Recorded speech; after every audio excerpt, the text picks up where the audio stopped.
Jai Hind, dear children. So, welcome to your classes once again.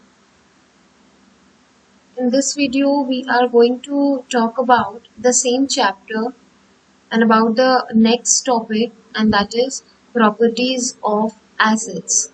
Now, we are going to talk about the physical as well as the chemical properties of the acids.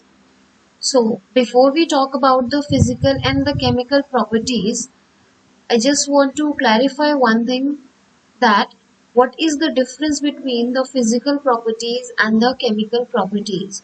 So any of the property, if you are able to observe through the appearance, if you are able to observe it physically, such as there is a taste, there is a particular color, so these kind of changes or these kind of properties are said to be characterized by physical properties, whereas whenever there is a change in the chemical composition of any of the substance, in that case it will be called as the chemical change, leading to the change in the chemical properties as well. So dear students, we are going to talk about the properties which includes physical as well as the chemical properties of acids only today. We'll talk about all the reactions which are involved for acids only. So let's see the very first thing. Now, whenever we talk about an acid, the very first thing which comes into our mind, that acids are dangerous.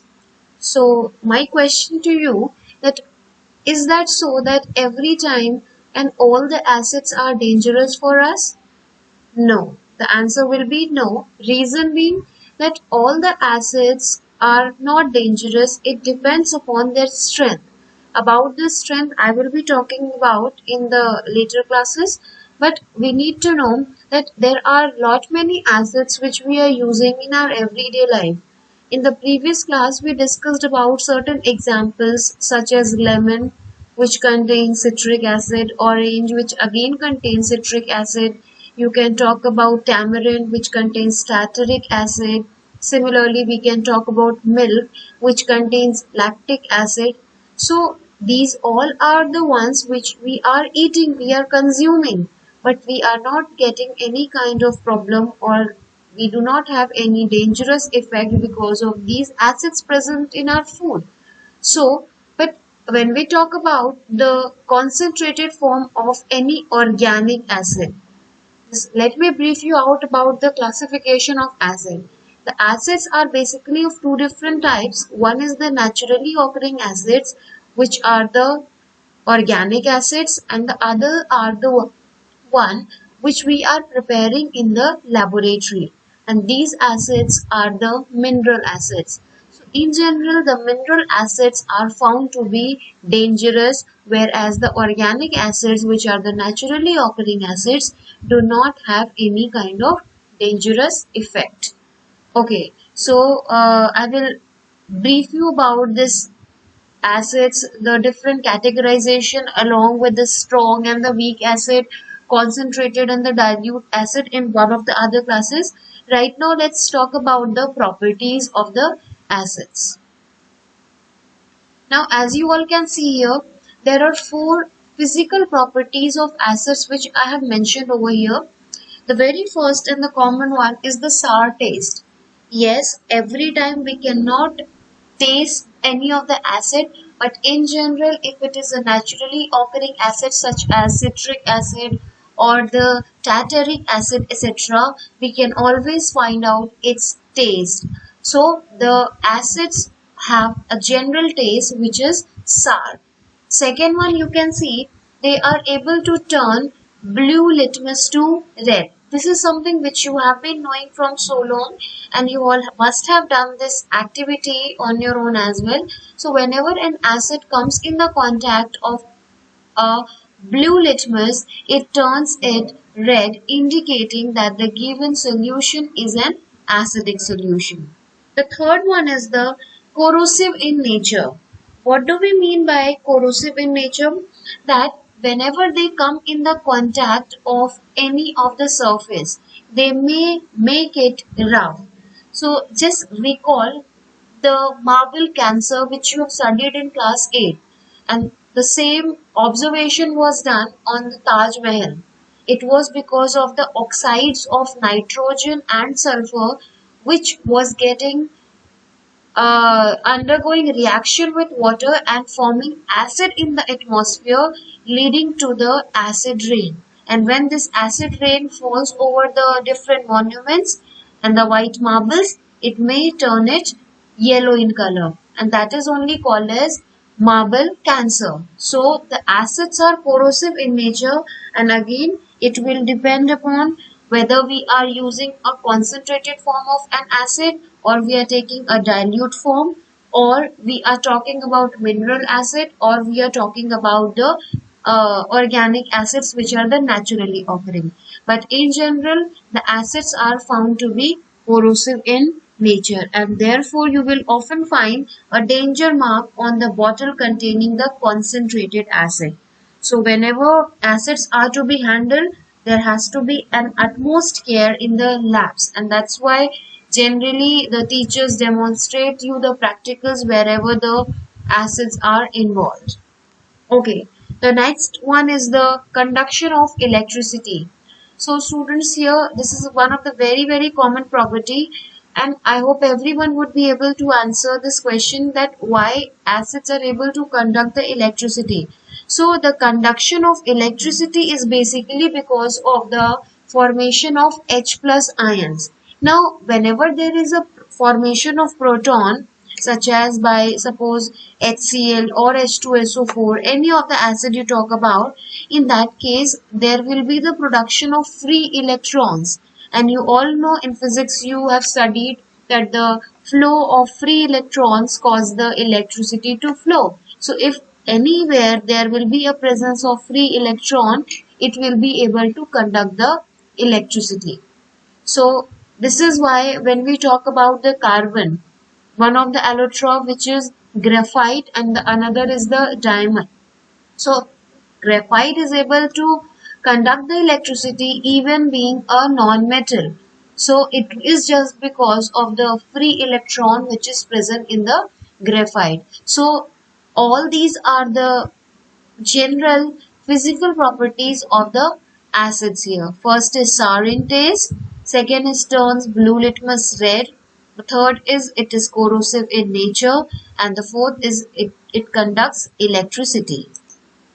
This is something which you would be able to see, a blue litmus changing into red color in the part where it has been dipped into an acidic solution, and that is how we, with the help of an experiment, we would be able to verify whether the given solution is an acidic solution or not. This is something which I have talked just now, that acids are the substances that release hydrogen ions, that is H plus in ions, and because of the formation of this H plus ions in water, remember it has to be the presence of water. So whenever there will be the presence of H plus ions, and this plus on hydrogen atom represents that it has released one electron. So this electron must be present in the reaction medium wherever it has been dissolved. So therefore this presence of free electron enables it to conduct the electricity. So this is the part of your NCERT which has been given. In your NCERT, it has been discussed together for acids and bases. I am discussing it separately so that you are able to understand it more better way. We will keep on taking the activities in between whatever has been discussed in the NCERT here.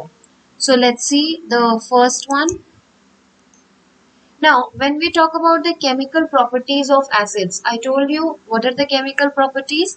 The properties where we find the change in the chemical level, or there is a change in the chemical composition. So the very first reaction we have to talk about is the reaction of acids with metals. What is the reactivity of an acid towards the metal? Here you can see I have symbolized a general reaction, which is metal when undergo reaction with an acid leads to the formation of that metal salt, and one of the common products which will always form here is the hydrogen gas, and this upward arrow shows the evolution of this gas.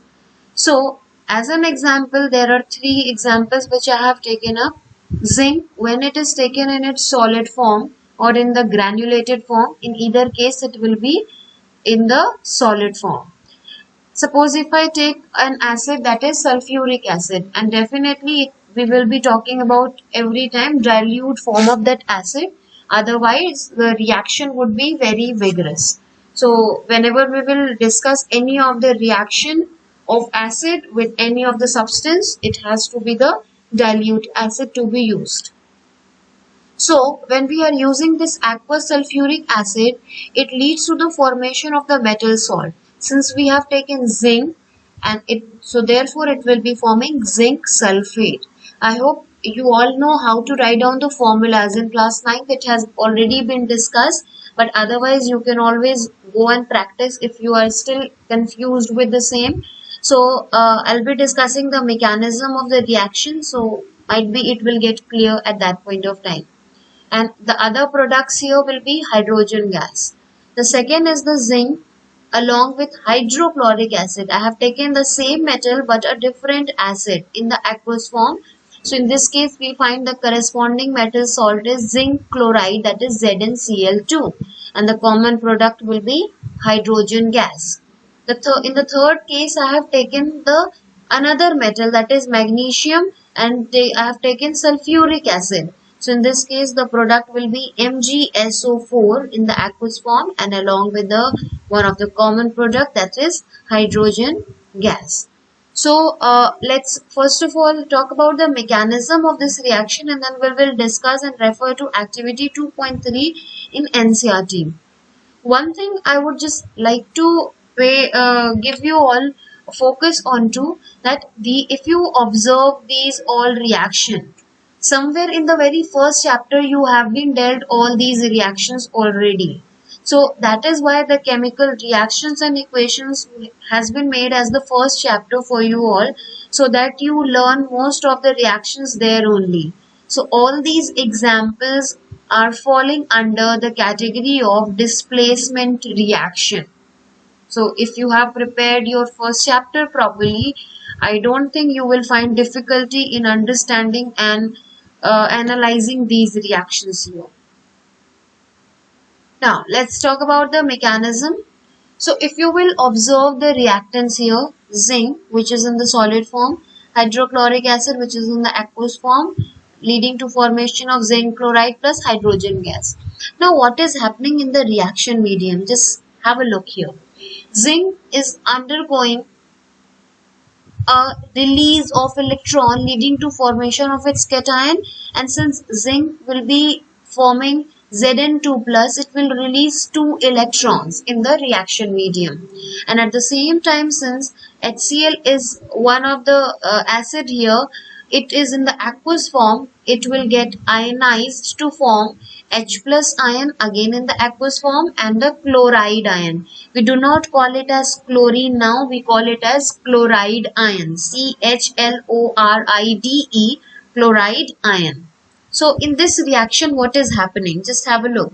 This zinc ion is displacing this hydrogen from its salt solution. So as you can see, I have made an arrow here and written displaces hydrogen. So how do we get to know whether it will be able to displace or not? So for the same, we will have to recall the activity series or the reactivity series which you have been told in the previous chapter. So you will find zinc lies above the hydrogen, and therefore it will be able to displace hydrogen from its salt solution. So as zinc displaces hydrogen from its place and takes the place of hydrogen, the product here formed will be ZnCl2, and since this hydrogen cannot remain in its ionic form here, so what will happen? The Zn2 plus, because to neutralize these two positive charge we require two negative charges, so two chloride ions with two negative charges will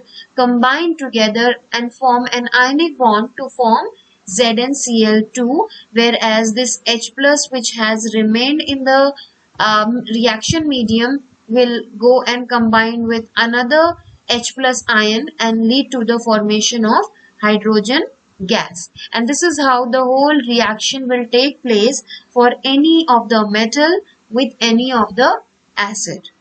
Okay, so as I was talking about the activity 2.3, just let's see what is given in activity 2.3. So now if you will find that here we have taken dilute sulfuric acid along with the zinc granules. This is the same reaction which I have discussed just now, and you will find there will be the evolution of bubbles in the soap solution. So why is it so? It is just because of the hydrogen gas which has been evolved here. So this has been done with the help of a setup as shown in your book here. So you will find that here the formation of zinc sulfate along with hydrogen gas will be done in this particular activity or the reaction, you can say, and you will be able to very easily find out this reaction to be happening because metals react vigorously with the acids, or we can say the acids react vigorously with the metals. Now, one thing which has to be paid attention over here is that reactivity of different metals with a particular acid. Here, this whole reaction is all depending upon the displacement and the activity series which we have already discussed in the previous chapter. So, let us talk about the examples only. So, if magnesium is reacting with hydrochloric acid, you can see the reaction is happening. Zinc is also showing the reaction, iron is also showing the reaction, but with copper there is no reaction. Whenever, as I have already told you, that whenever we will talk about any reaction here, unless and until not specified, we are going to take the dilute form of the acid.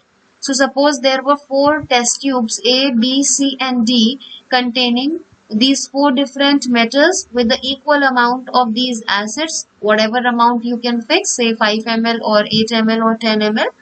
So we find that this is the observation which is observed.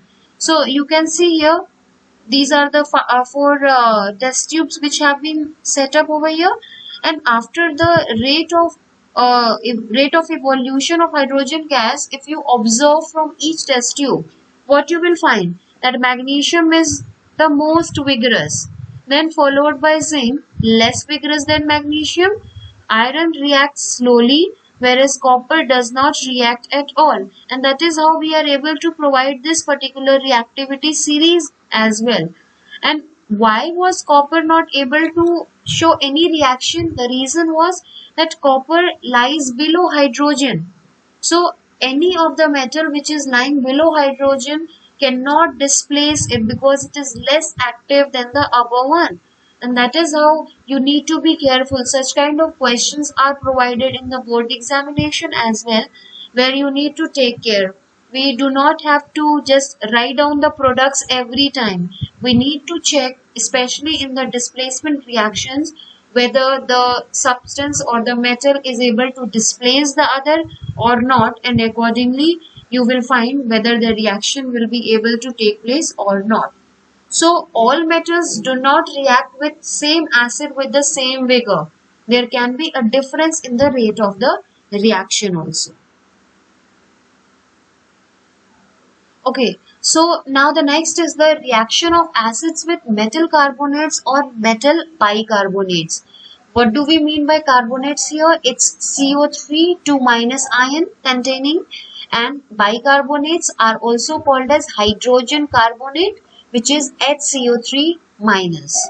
So in general, if you can see here, I have written one general reaction: acid with metal carbonate or metal bicarbonate leads to the formation of metal salt, and there are 2 products which are always common, which is carbon dioxide and water here. So in this case, there are certain examples which I have written. Let's see the first example. H2SO4 plus Na2CO3, with this is sodium carbonate, leads to the formation of Na2SO4, that is sodium sulfate, plus carbon dioxide and water. Similarly, when sulfuric acid undergoing reaction with sodium hydrogen carbonate or sodium bicarbonate makes out the same products. In the next example, when hydrochloric acid is undergoing reaction with sodium hydrogen carbonate, the product is sodium chloride and the two products are again common, which is carbon dioxide and water.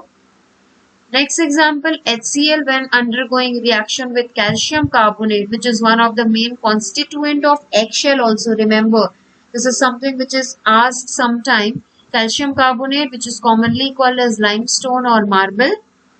So it is undergoing reaction with HCl, hydrochloric acid, to form calcium chloride CaCl2 plus CO2 and water as a common product.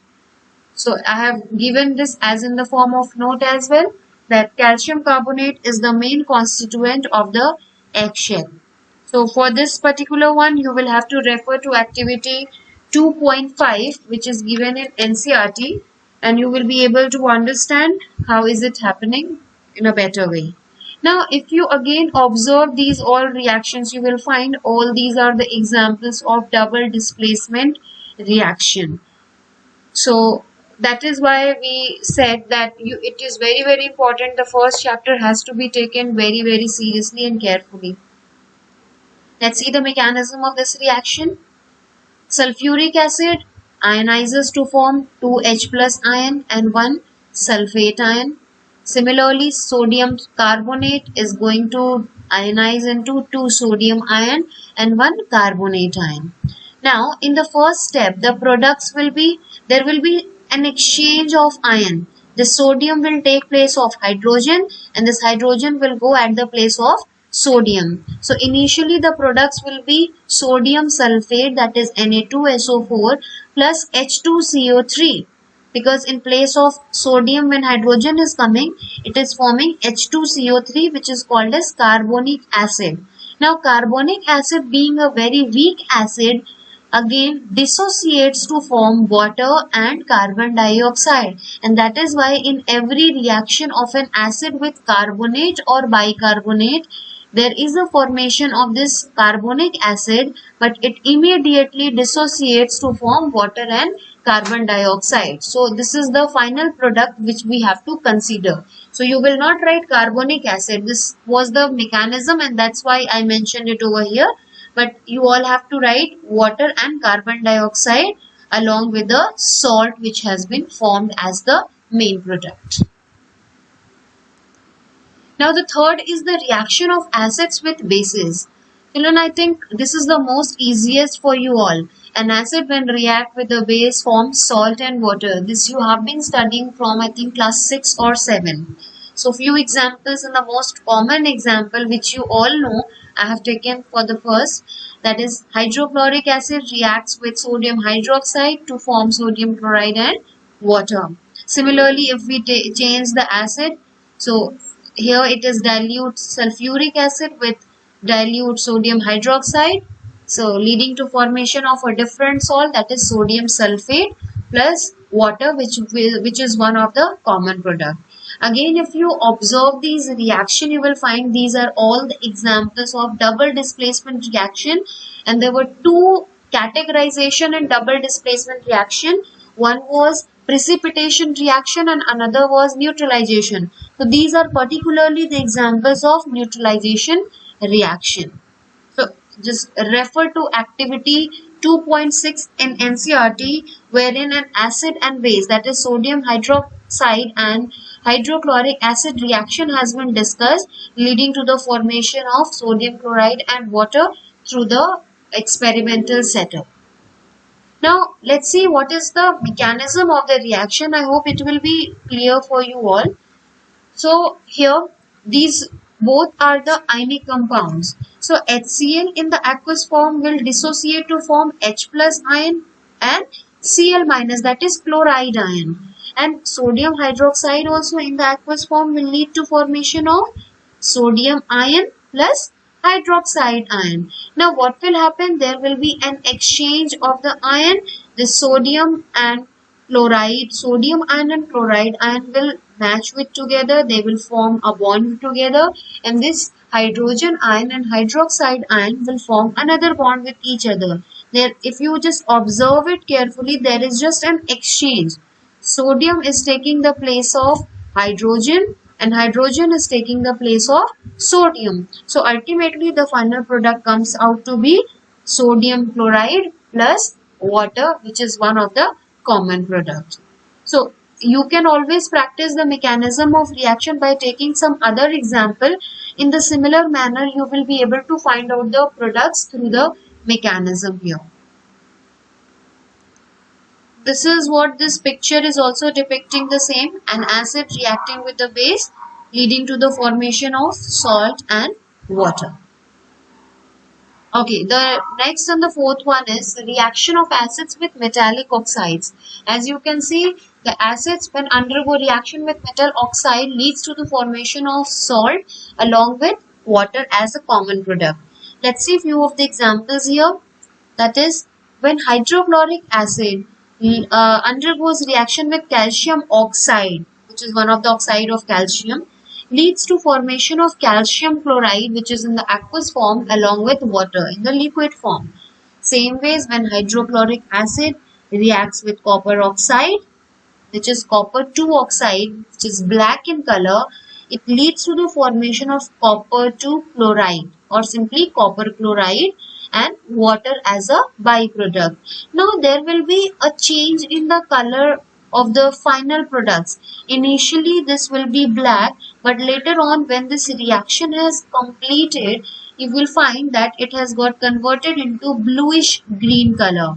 The same activity has been discussed with the help of an experimental setup in activity 2.7 in your NCERT. Please go through the NCERT activity 2.7 and each and every activity is important. And along with the reaction, definitely when we are talking about the chemistry. Let's see the mechanism also. So here HCl and calcium oxide, that is CaO, is undergoing reaction. So in step 1, what will you find? This calcium oxide is getting dissolved in water to form calcium hydroxide, that is also called as slaked lime or lime water. Now this calcium hydroxide then ionizes to form Ca2+, that is calcium ion, and 2 hydroxide ion, 2 OH- ion. Same ways HCl, which is present in the reaction medium, will ionize to form H+ and Cl- ion, that is hydrogen ion and the chloride ion. And simply there will be an exchange of the ions. This calcium will go and take place of hydrogen, and this hydrogen goes and takes place of the calcium, and that is how we get the product here as CaCl2, that is calcium chloride and water. So students, it is very simple. You can practice it on your own also. Like in place of calcium oxide, if I would have taken copper oxide, then it will be copper hydroxide which will be formed. If I would have taken magnesium oxide, then magnesium hydroxide would have formed. So whichever oxide you are taking, just make sure that you are making the hydroxide of the same. If you are taking sodium oxide, you have to make out over here sodium hydroxide, that is NaOH. So please try to write down the mechanism of one more reaction of the same variety on your own, so that you are quite clear. And if you are able to write down and remember the mechanism, I believe you won't be able to remember and mug up these products as such. Just remember this common reaction which I have provided in every chemical reaction, so it will be easy for you all to understand the same. So I hope the physical and the chemical properties what I have discussed just now is clear to everyone. So in the next class, we will be discussing the physical and the chemical properties of the bases. So please go through this whole video once again twice, so that you understand it thoroughly and clearly in a more better way. And do practice the reactions as well. Thank you everyone. Take care.